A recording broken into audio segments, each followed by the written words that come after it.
Welcome everyone to today's Hedera General Community Call. I'm Luke Forrest from the Hashgraph team.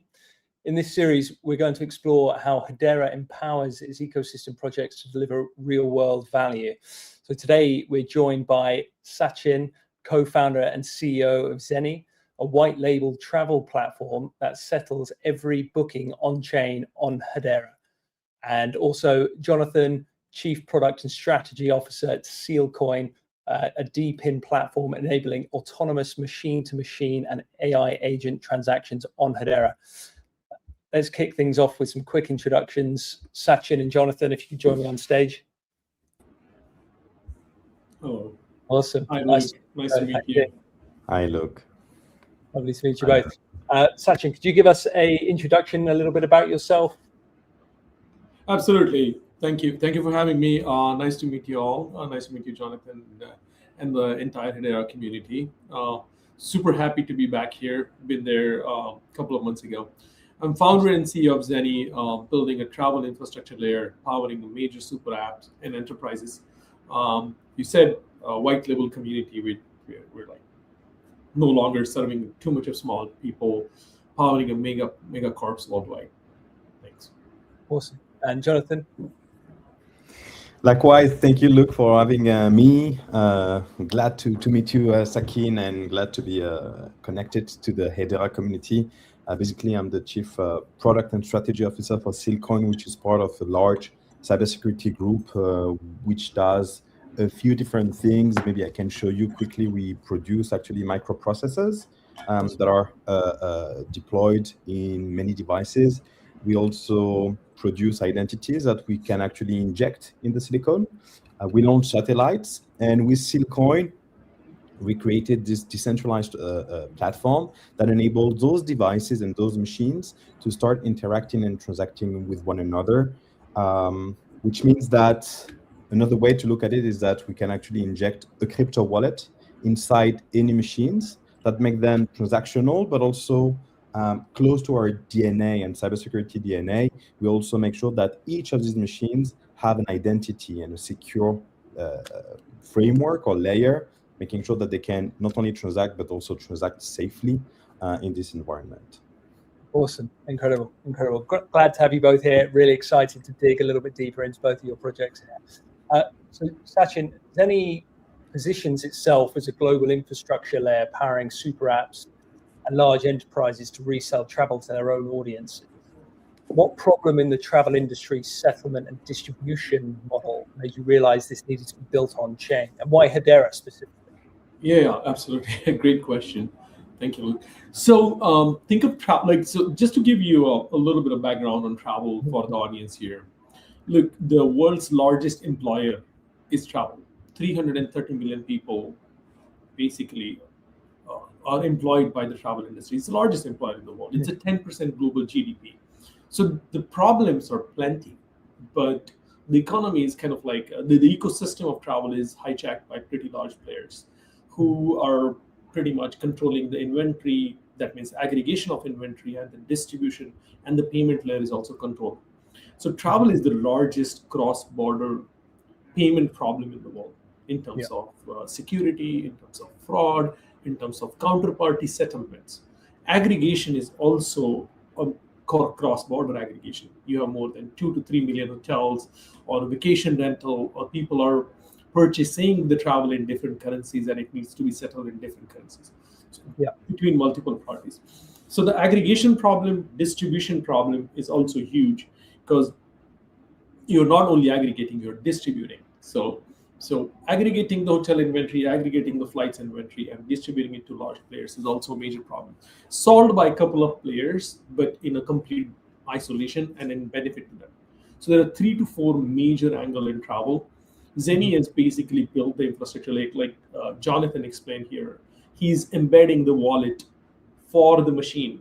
We are embedding the wallet for every single user in the ecosystem, whether he's a B2B supplier, whether it's a user, whether it's in a major hotel owner. So we're embedding the wallet layer, and that wallet layer basically captures every single transaction happen within the ecosystem on chain and tied to a promissory note. For example, let's say you made a booking reservation in London. Luke goes on in Xeni-powered super app, let's call it Uber here, for example. There.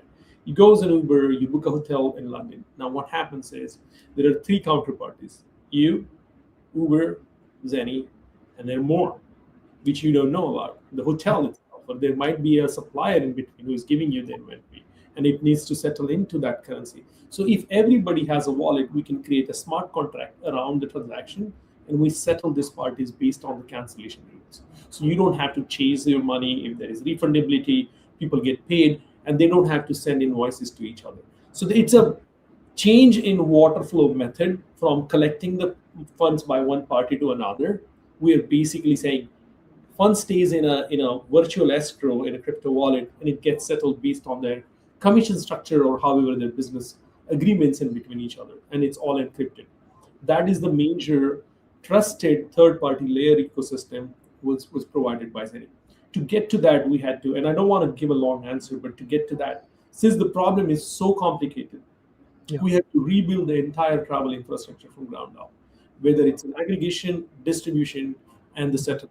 Because parties there is no one piece of the puzzle you can solve. You have to bring all of them together to be able to disrupt the ecosystem. Yeah, incredible. We've already got a question as well from someone in the community asking if there are plans for adoption by any airlines, or is this independent? You mentioned hotels there, or is this, every aspect of travel would be covered by Xeni? So there is a yes. Here is what I can tell. There's few things I can tell and I cannot, but within Xeni's ecosystem, we have access to 100 million plus users. That means we will be enabling 100 million plus wallet at some point in time. There are major players in the travel industry who are either part of our ecosystem or already experimenting with our solution. So yes, both answers are yes.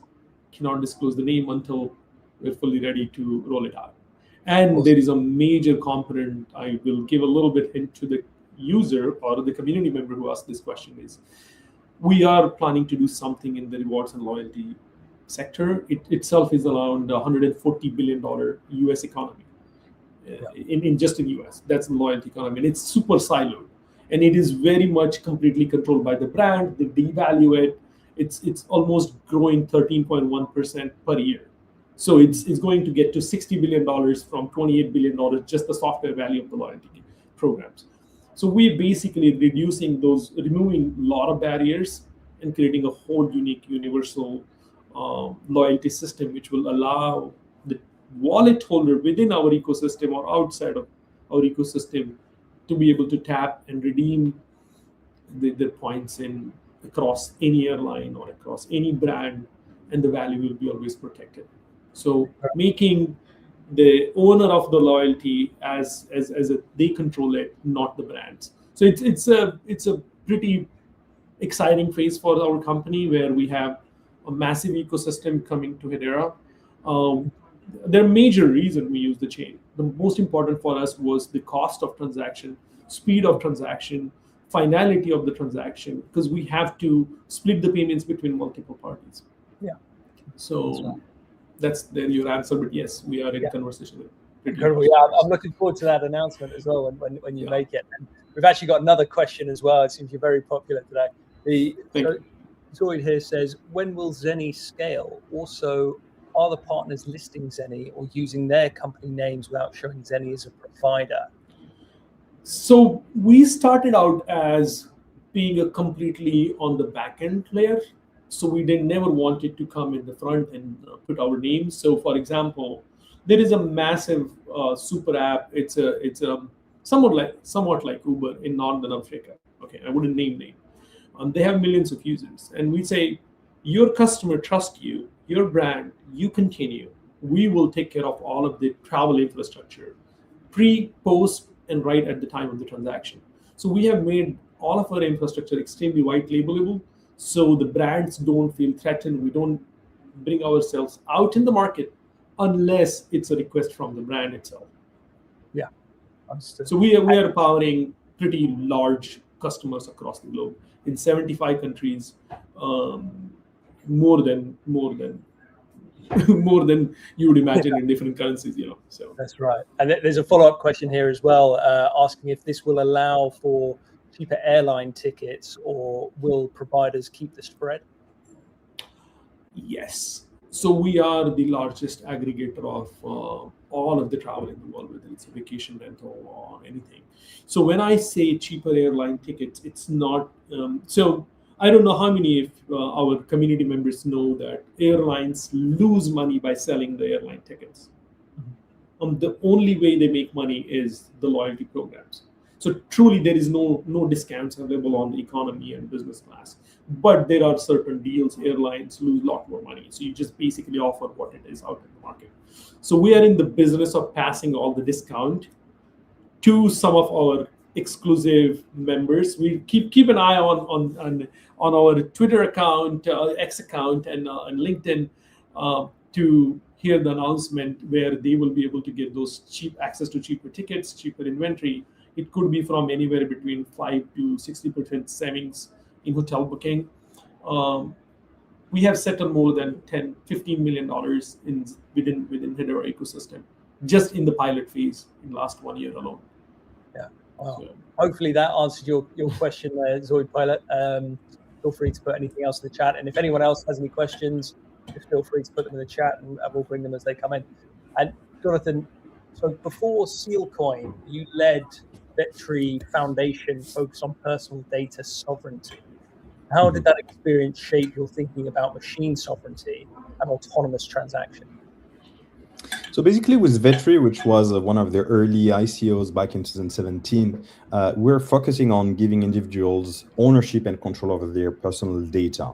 And obviously that experience led to the next frontier where, yes, we do own data, but most of the time it's through devices, through machines. And this is where it clicked to me that we had to look a bit further down into the infrastructure and eventually straight through the silicon of environment to make sure that we could provide something more tangible. And maybe what you're referencing to this aha moment was that in this machine economy that is happening now through AI agents, through all those devices becoming autonomous, and we'll come back to autonomous maybe in a second, we individuals are the bottleneck.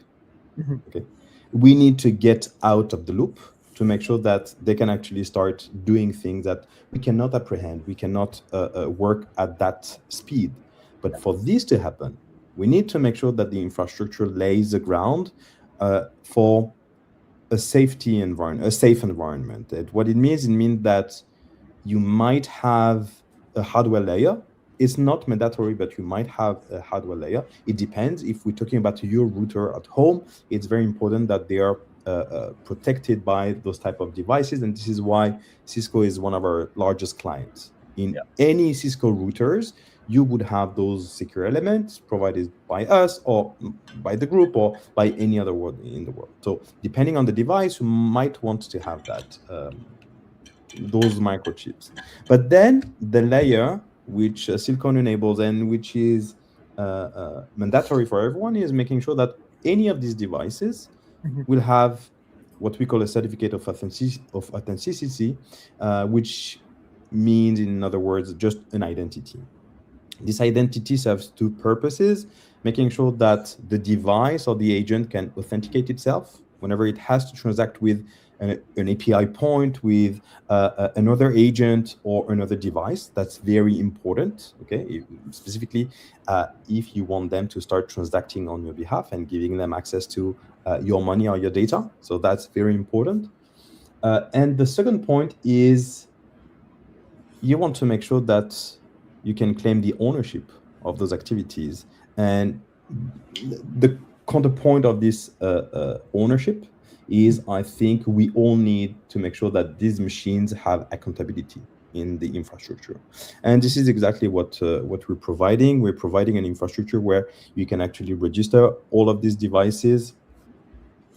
You can make sure that they can all be authenticated. They are all linked to your own wallet as the owner of these devices, and therefore make sure that they can start participate into the machine economy, what we organize as vertical marketplaces. What it means that we have built an infrastructure layer on top of which we can start adding now the business logic to it. And the business logic will be very different when we are onboarding our satellites, for example. So we already have a few satellites with the Sealcoin agent, enabling the satellite to either sell satellite as a service for devices and for communication purposes, but also to relay information and to become part of the nodes of the ecosystem.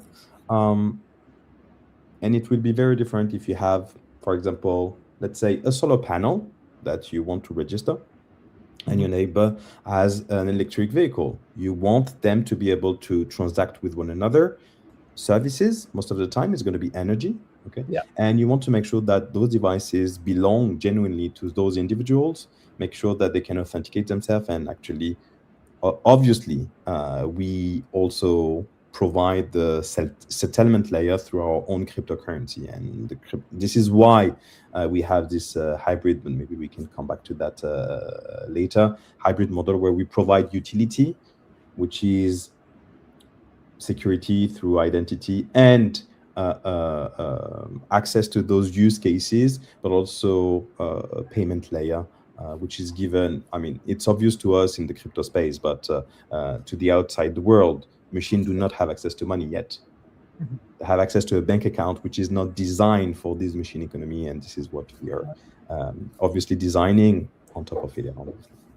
Yeah, awesome. And there's a question here on YouTube to sort of follow up with that. How does using Hedera make your platform better compared to using a normal system? Basically, Hedera enables us to do many more things. I mean, it has to do with the nature of how Hedera was built and what we needed the most, what was the main point that we needed was making sure that we had high throughput. We're talking about onboarding the next trillion of devices, not billion of users. So high throughput was obviously very key to us. Secure. We're a cybersecurity company, and we understand that most of our clients need those security frameworks. So it was very important that we could actually speak the same language. By the way, we actually participated last year to a HIP, so Hedera Improvement Protocol suggestions, because we are also, the one thing that I haven't mentioned is that the next generation of our microprocessors are already post-quantum ready, which means that we are starting to ship over those microchips with post-quantum algorithms. And obviously, if we can protect those devices at a quantum level, we need to make sure that the protocols are following, making sure that the transactions are also protected at the quantum level. And this is why also we participate to those improvements proposal together with the networks. And I think the last point, which is highly relevant to us and very dear also to the Hedera DNA, is that most of the governance council of Hedera are our clients or prospects. Yes. We're talking about Google, Amazon, Boeing, all those large manufacturers that actually not only need security, but also most of the time buy those microprocessors or those identities for their objects. And this is where we have a natural fit to these ecosystems where we can actually go there and speak either the same language because they're already familiar with the Hedera ecosystem, and bring trust also to them, or we can actually onboard them easily, having this credibility on the back of Hedera. Yeah, incredible. And we've got another question for you here as well. Do you think there's a requirement for home networks to have improved security? Yes. To improve the future data sovereignty? So it's already in place. The one thing, I didn't want to go too deep into details, but what I call a certificate of authenticity, it's a certificate in the format of X509, but we don't need to go into details. Let's say it's the identity of the object. It has become now mandatory, specifically in the US, but it's going to be a global, and it's already global for any manufacturers, whether we're talking about Amazon, Google, Apple, any of these manufacturers have the obligation now to issue certificates or identities for any of these objects, specifically in the home space.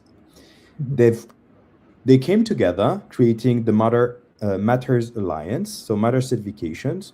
And in the world of this alliance, those certificates need to be compatible, making sure that you can recognize those identities. And you have actually 3 providers in the world being able to issue those identities. Among them, our group is part of them. So we are well positioned to be able not only to issue identities, but making sure that those identities are compatible with the rest of the world. So those Matter certification, because it's specific to this question, it's very much for the IoT certification, so home appliances.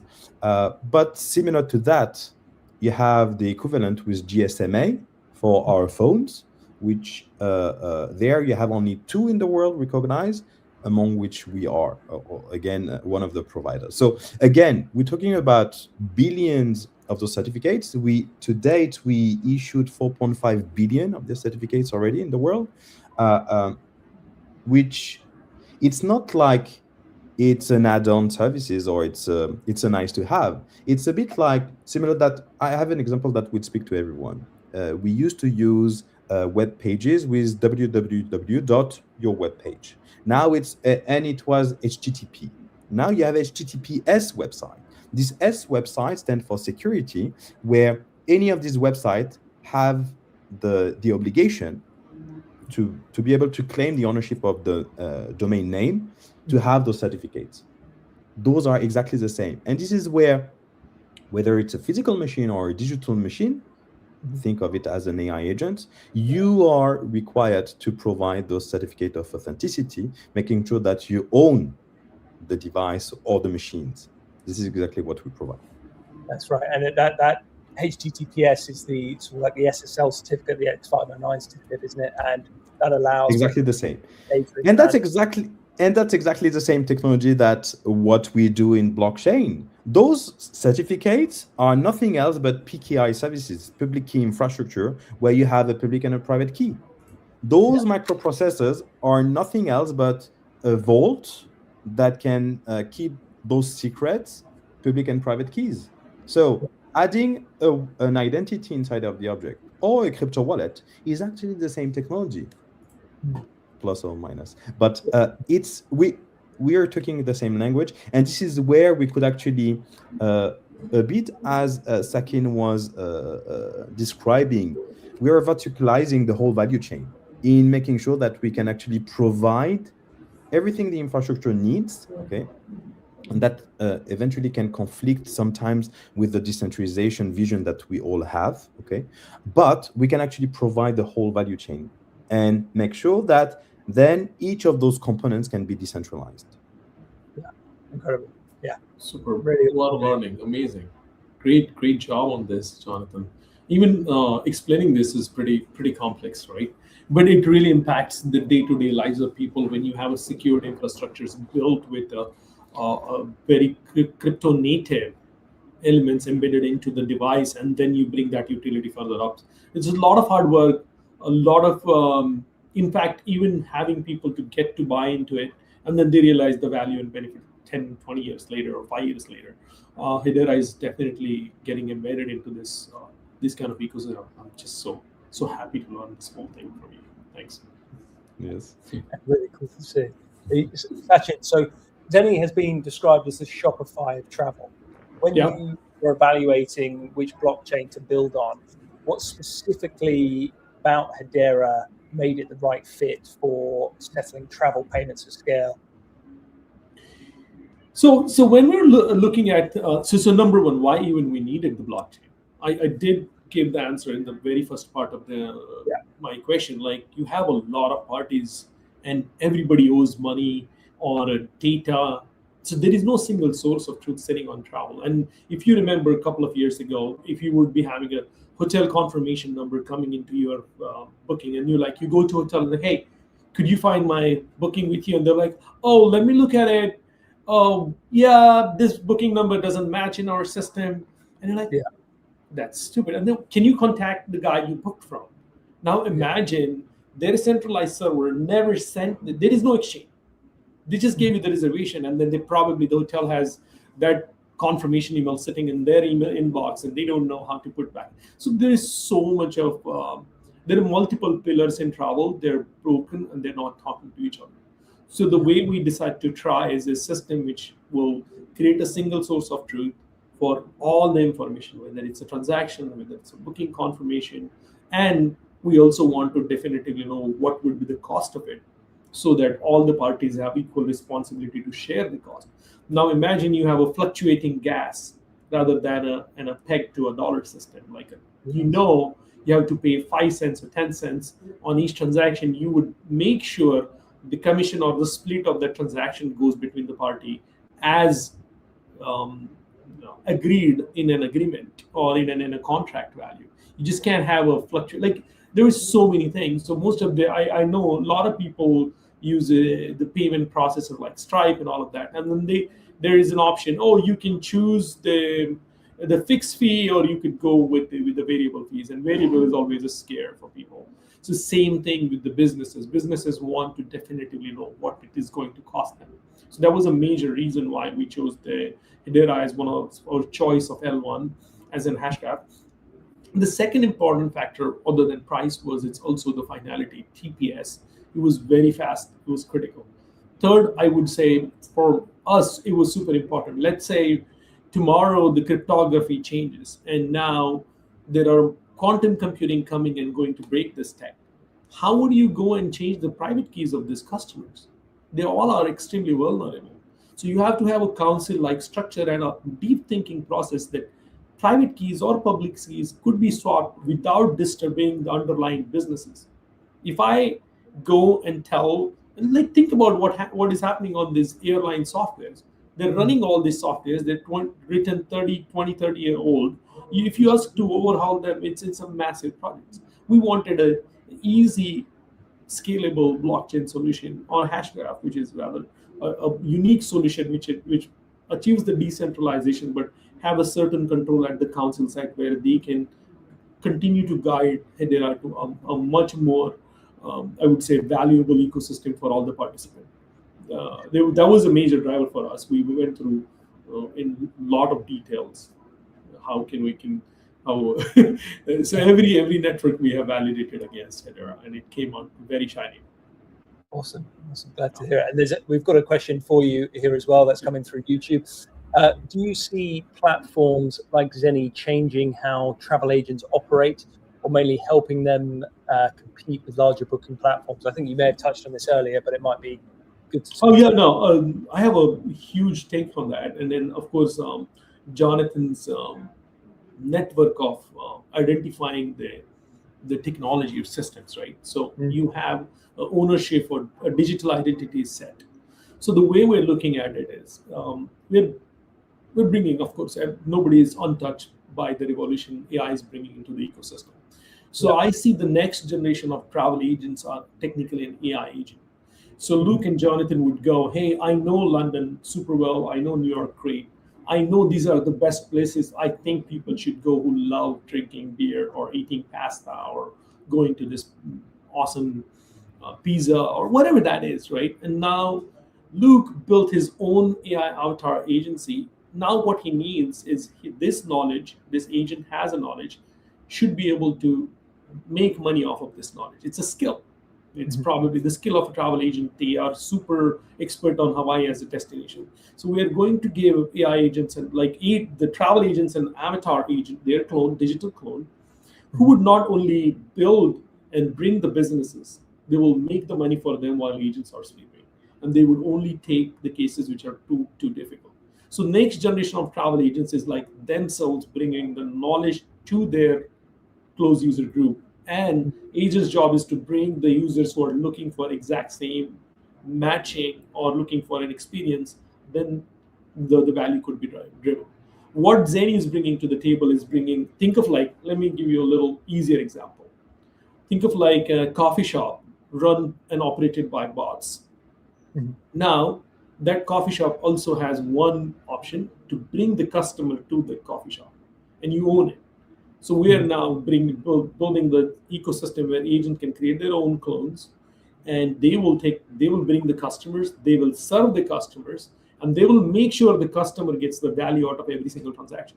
So for example, you're trying to book a hotel in New York, a plain vanilla question for GPT or Claude or any of the current chatbots is like, hey, find me the best hotel in New York, or what are the top 10 hotels in New York? But that's a very, I would say, ratings-driven question will be answered by a bot. It is not what you are looking for. The bot we're building would be probably like, Luke would come to, let's say, jonathantravel.com and say, hey, I want to go to New York. These are my dates, and this is my budget. Instead of recommending me vanilla option, make sure I don't compromise. I want only 5-star hotel, and I want the best deal available in the market.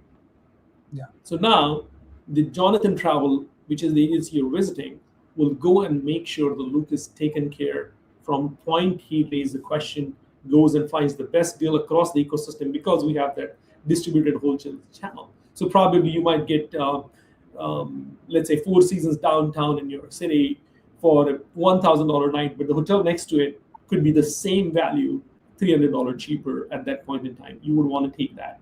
So these are like very nuanced value propositions we're adding into the basket of an independent agents. And agents would be able to just simply launch their online store and just continue to make money and drive the revenue for themselves and the value to their customers. Incredible. I've seen as well people touching on sort of AI agents and having a reputation-based system for AI agents to be able to say, well, this one is trustworthy. Is that something that would, you're looking to implement in the future potentially, or is that slightly separate, more on the agents side, or sorry, the travel agency side? So we are certainly limiting exposure. Like, we are not allowing anybody to come and build an agent right away. So what we're trying to do is like, does this fits to the ecosystem, and does this information give the real value to the customer? Once we know that we are providing real value, we will also at the same time creating a very security around that agent's ownership. It's an intellectual property of that agent, and the security needs to stay around that agent. That data cannot go out and stolen by somebody, because that revenue will shift. Yeah. That secret sauce will shift. So it will be super localized, but hyper marketed across the globe. And maybe there are areas where we can also collaborate. So at the end, definitely, of the day, and also the payments problem too, right? So if the wallet system is already embedded for both, it's just no, exactly. And I think beyond the payment, if I understand correctly, the design of the Xeni platform is also to bring along the knowledge that you have about yourself. Most probably, I have my own AI agent that I can actually start negotiating with the platform and make sure that it can passes on all my criteria, if not the historical data that can be leveraged as criteria to actually best select what I need, not based on me starting to negotiate and formalize everything, just based on my agent taking the best out of for me. And again, this is where not only we need to be able to design marketplaces and platforms that bring this type of value, which is what we're trying to bring, but also it cannot work on the current infrastructure. We need those new type of infrastructure, making sure that it's going to be safe. A tiny bit like earlier on the days where we had to make a payment online. Yeah, we didn't want to put our credit card online because it was not safe enough. Now it's not even a question, and everything is paid seamlessly. Yeah. Well, the same is going to happen at the next level, and crypto, blockchain, DLT are topics I think that are of interest to us, but should not maybe be exposed to the end users, where they just need to have the utility of what and why we're building with those infrastructures, but should remain focused on, does it work? Does it bring me value? Is it safe? That's it. And that would be good enough. Yeah, absolutely. I agree with you. +1 on that. Yeah. Yeah, I agree as well. We've got some follow-up questions as well. There's a lot of questions coming in from the community, which is always awesome to see. And this sort of touches on the hardware side a little bit more, Jonathan. So I probably don't really understand, but if you put the private key on the hardware, how easy is it for users to access the private key and sign other certificates with it? I think that they might need a little bit more clarification.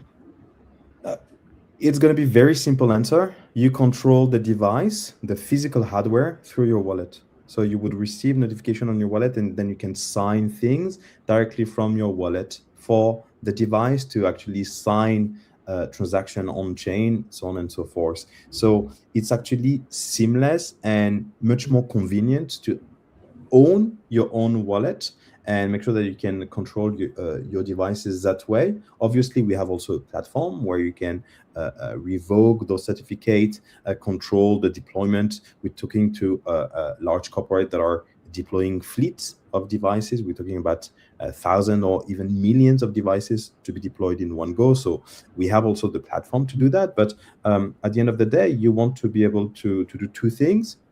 For volume-based and low-value activities, you can automate most of the things. For any transaction below 1 cent, or whenever I can start selling the energy that I'm not consuming, I want to sell everything, whatever the price. You can automate everything.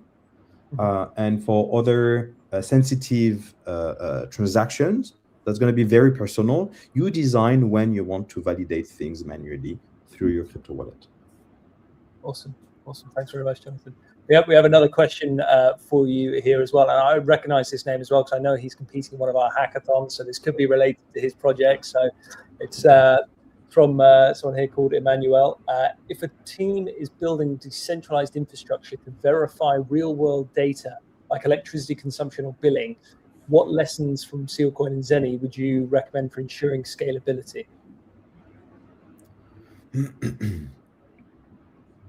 Maybe I can bring my the experience we have with Sealcoin in enabling, for example, our smart meters to be deployed. Okay, real world data most of the time is fake data, or it's controlled or manipulated data by platforms.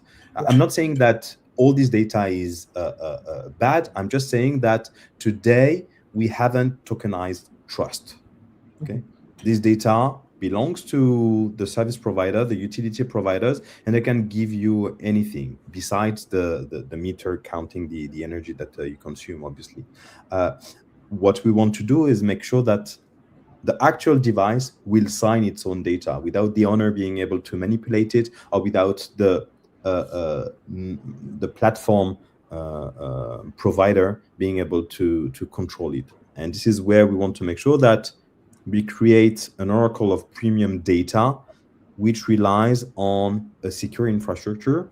Whenever you need, let's say, for example, you're the weather forecast company, and you want to capture the temperature or humidity, and eventually your solar panel can provide you those temperatures and humidity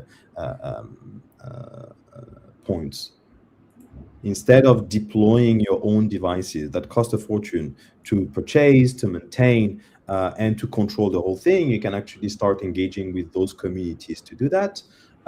And if I need, as a neighbor, to get those points, I can actually purchase it on the platform, making sure that the data will be provided by the device itself, not by my neighbor. And this is where we create also a layer of trust on top of the cybersecurity. And then there's obviously a few issues when the device is stolen, when the device is malfunctioning. When the device is stolen, you actually revoke the certificate, and it falls out of the ecosystem, so you actually still control it.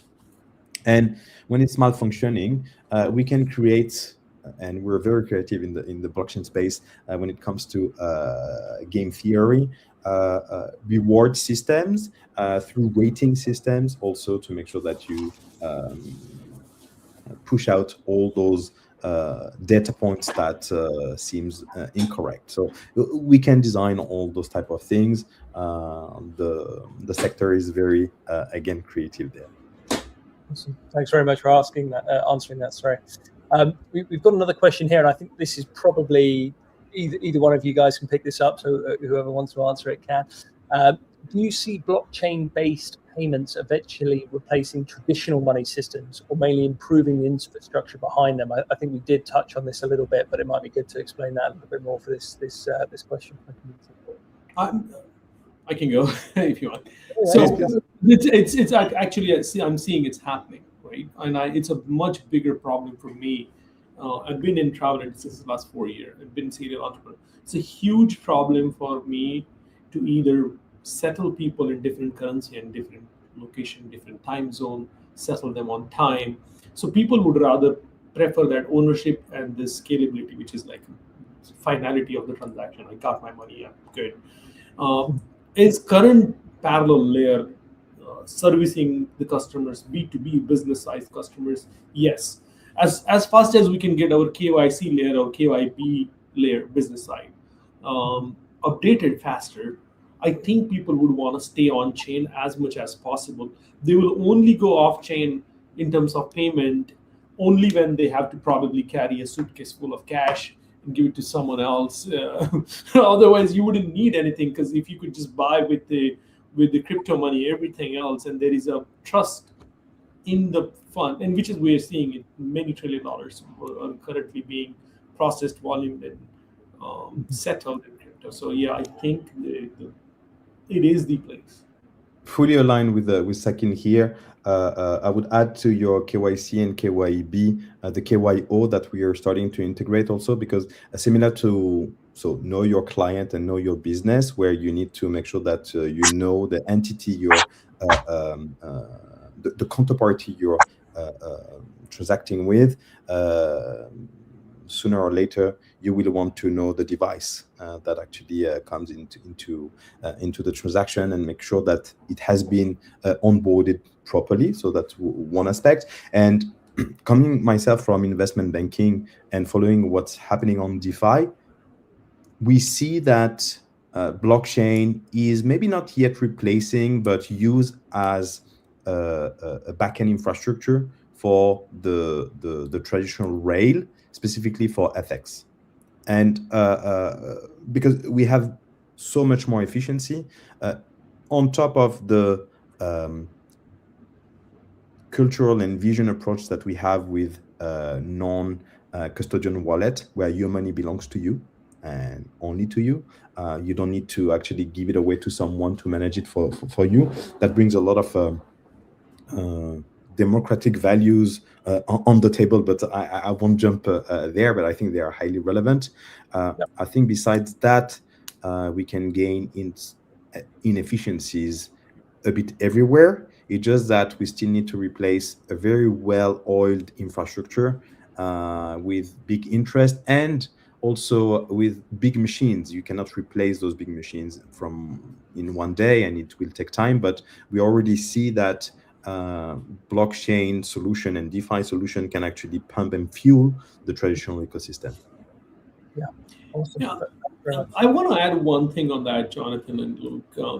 So it's like how fast we can bring the adoption to the consumers, like my mom and my dad or my friends who are not so blockchain native.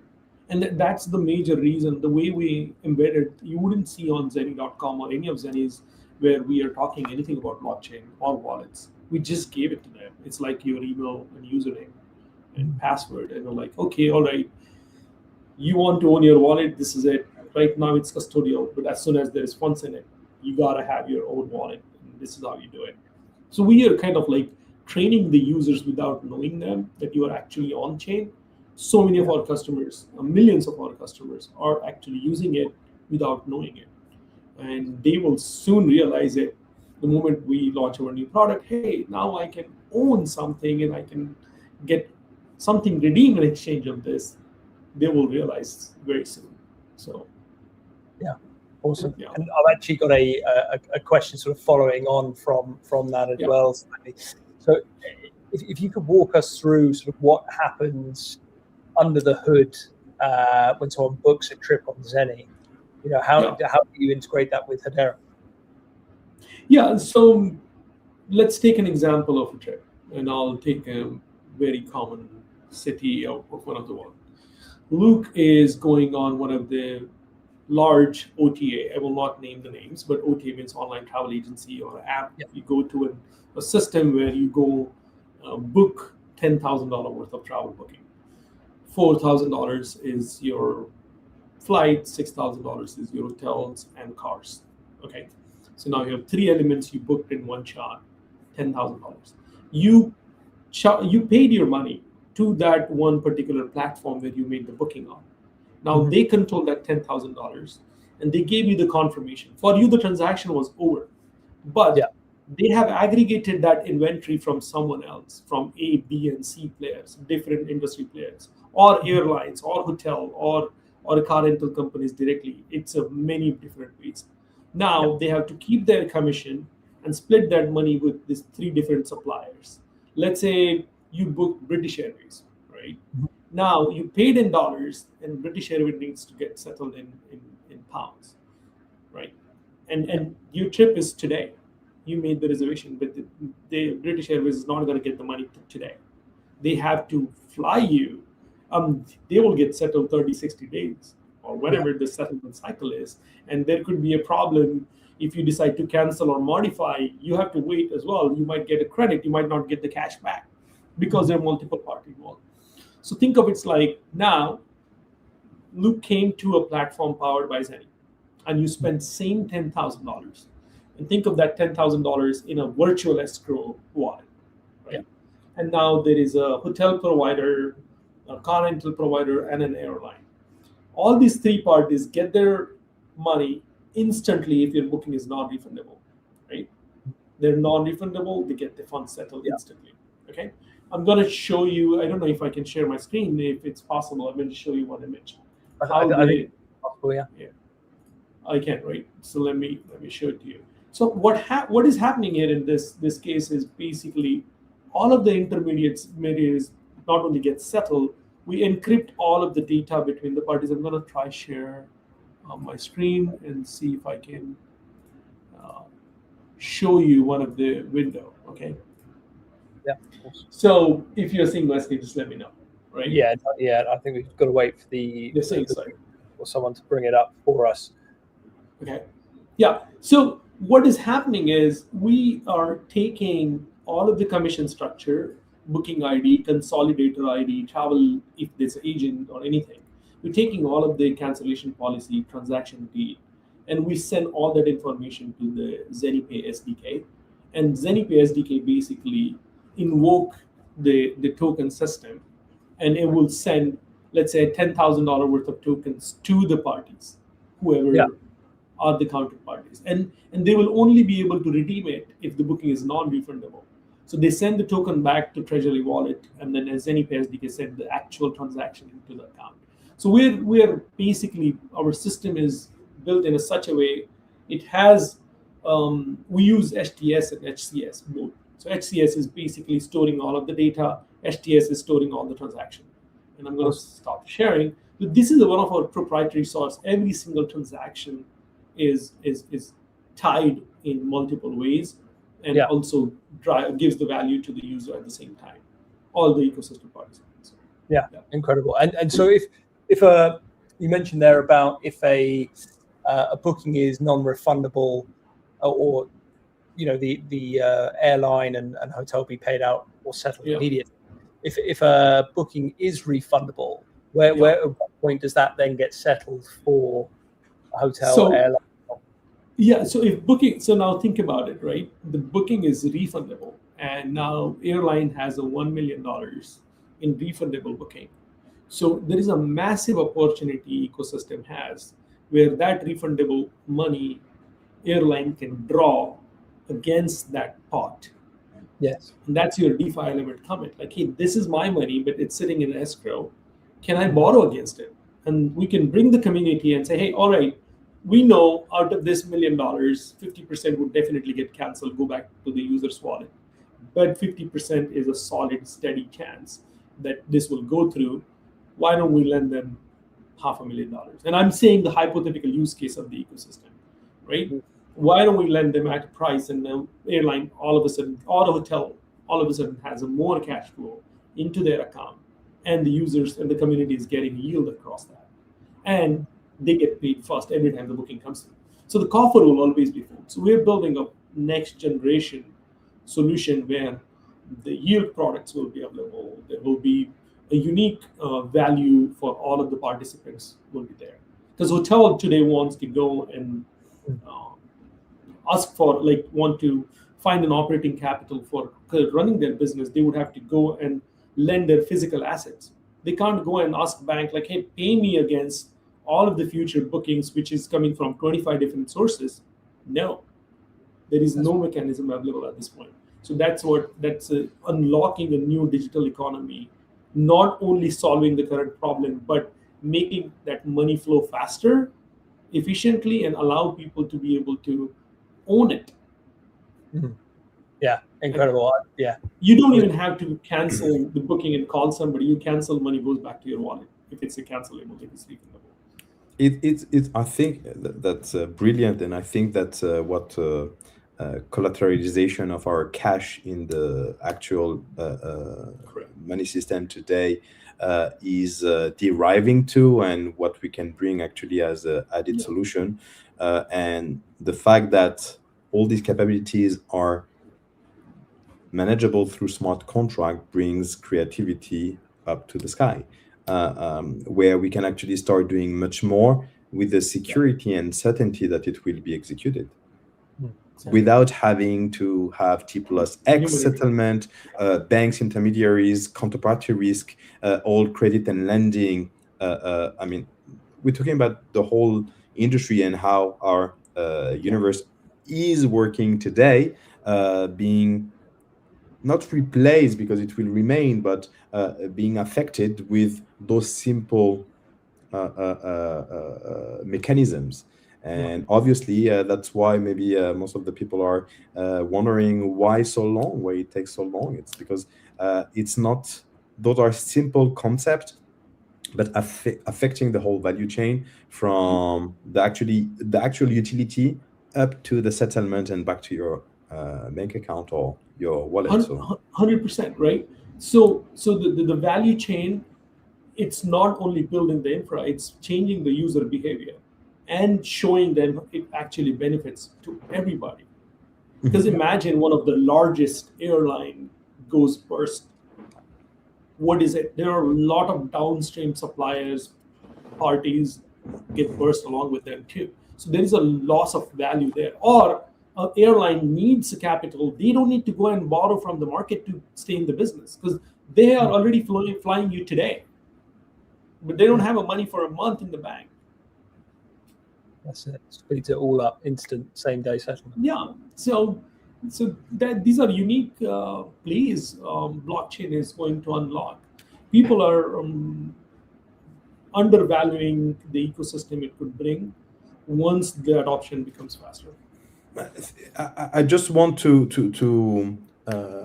double down on what you just said, giving maybe the audience another simple example. I was referring to the solar panel use case, the smart metering. Think of it as if you're actually paying the energy you're consuming on a day-to-day basis and you're not settling it on monthly quarter. I think it's quarter. At least in Europe, it's a quarter basis. With the assumption from last year usage. I mean, think of how much efficiency we could gain for those utility providers, most of the time governments and like government-owned entities could gain in energy efficiencies. And then we ask the individuals to start making sure that they don't hit too much their flats, or they're actually try to bring this efficiency that they are not even, and it's at their door now, that they could actually execute. I think those are the type of values that we want to bring with the super valuable. I don't know my utility bill until I get the bill. Yeah. I just don't know. I mean, I'm like, yeah, okay, whatever. I guess it. I pay $200 a month, maybe $250. that's And what you have the dumb meters Yeah. compared to the smart meters that are just calculating it. I mean, you can actually see it. Circle. It is doable. We have the data, we have the infrastructure, but Everything the is smart there. meter that they're replacing it with, they're just not smart. They're just digitalized. That's right. And digital not to the level to what we understand as digital, referring to digital money and digital identities and all of that. So this is a huge opportunity for us to build these new infrastructure, all those add-on services. Absolutely. That's what I think there is so much value to be accrued and to be built on top of it. Yeah, no, agree fully. I appreciate we're running low on time now, guys. I could speak to you all day, but are there, from Jonathan, have you got any closing comments that you want to say to the community why we've got them before we start to wrap up? The closing comment is that a lot is happening in the space. We obviously are. It's been 2 years that we're building this platform, which is about to go live, to be launched. We're about to TGE in 2 months now, mid-May. We want to make sure that obviously we have a strong launch as we bring credibility. Again, we're part of a publicly listed group on the NASDAQ, on the Swiss Stock Exchange. We want to make sure that we can bring value to individuals and corporates. And I think it's now is a time to follow what we're doing, ask questions, interact with us, and make sure we can actually bring value to these audiences, to those networks. I think to go back to my previous comment where I said that we individuals are the bottleneck of everything in the machine economy, but it will rely on us, our sovereignty, our control, our ownership, and it all starts with a strong community, making sure that we can actually bring value, which is relevant today, not tomorrow. We're not building the world for 10 years. We're building the world for today. It has to work from now on. And this is where we want to be highly relevant when it comes to selecting the right use cases. So the first three use cases that we're bringing to the network are the space communication, where we are launching those satellites and the technology is already there. It's a good relay for everything we need whenever you don't have any coverage, you or your devices. The second one is the obvious one and the very exciting one about the energy and mobility use case with smart meters, with electric vehicle, all the mobility in busy towns, and the third one maybe it's going to be the big data oracle, making sure that you can actually access the source of truth so that you have a trusted ecosystem.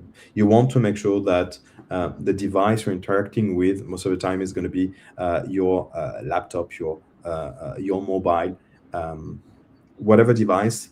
They are actually mapped in a safe environment, and you can actually start either using those data for to get improved services from service providers, or start monetizing it. Yeah. And again, the monetization doesn't have to be in cash. It can be in form of improved services, in form of better maintenances, so on and so forth. So we can be very creative in this area. So best advice, again, follow us on our traditional channels, and make sure that you're part of our TG that is coming mid-May, and ask questions to us. We'd be more than happy to answer. I think we need to be very much keen to educate everyone, and not in the form that we believe that people needs to be educated. We want to make sure that they understand why they should be using those services and how they can improve their day-to-day. Yeah, awesome. Thanks very much, Jonathan. It's been great to have you. It's super informative. It's been really great. And Sachin, how about yourself? In closing comment? Yeah, won't take too much time, but I would say the community would need to stay tuned on all of our channels. There is a massive opportunity to participate in travel economy. we are going to give some levers and opportunity for all of the community users to participate in our ecosystem based on demand and sale of travel. There is a lot coming up. There will be TGE on our side. That's the only thing I could say. I don't know what, when, and I cannot disclose what is it about, but you have the hint in this entire 1 hour call, so think about it. I think that's going to drive massive value to anybody who's paying attention to what we're going to do. Awesome. Thanks very much, both of you. It's been great to have you here. It's super informative. I hope we catch up again soon. And thanks very much. Thank you for having us. Bye-bye. Bye-bye. Bye, Sachin.